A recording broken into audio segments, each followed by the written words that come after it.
নমস্কার দাদা, দত্ত ইলেকট্রনিক্স কতুলপুরের তরফ থেকে সকলকে স্বাগত। তো আজকে আমরা দেখাবো যে ভিনাইল পেস্টিং কিভাবে করতে হয়। ভিনাইল পেস্টিং করার আগে আমরা ভিনাইলের যে সাদা পোর্শনটা থাকে ওইটা লম্বালম্বিভাবে কেটে বাদ দিয়ে দিই। এই ছাট পোর্শনটাকে আবার চিটানোর জন্য টুকরো টুকরো করে কেটে নিই। তো দেখাবো কিভাবে ব্যবহার করি আমরা। তা যারা প্রথম করবেন আমরা বলবো যে হাফ হাফ করে স্টিকারটা পেস্টিং করতে।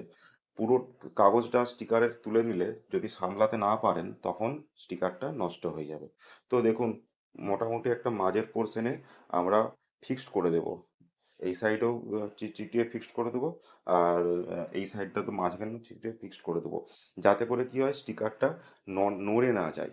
এরপর ফিক্সড হয়ে গেলে আমরা এক পোর্শন থেকে স্টিকারটা তুলতে থাকবো। তো আমরা আগে এই ডান দিকের পোর্শনটা তুলতে থাকবো।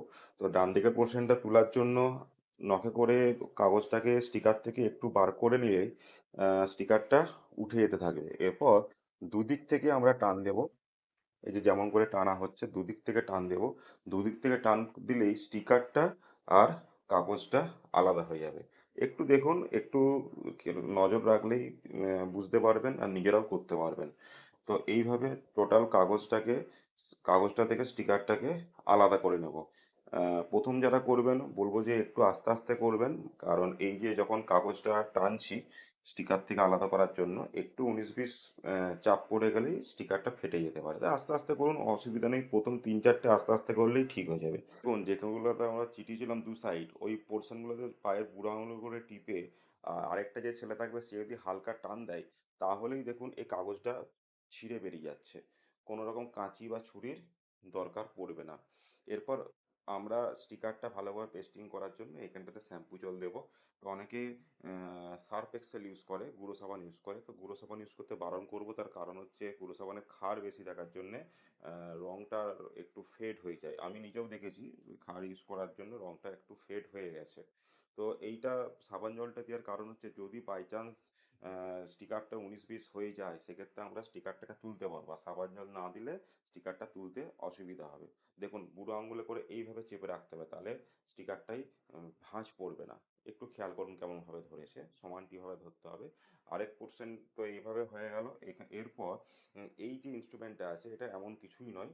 ওই ঘরের জল পরিষ্কার করার যে পোর্শনটা থাকে আমরা ওই ইয়েটা খুলে বাদ দিয়ে দিয়েছি, পাইপটা থেকে খুলে বাদ দিয়ে দিয়েছি।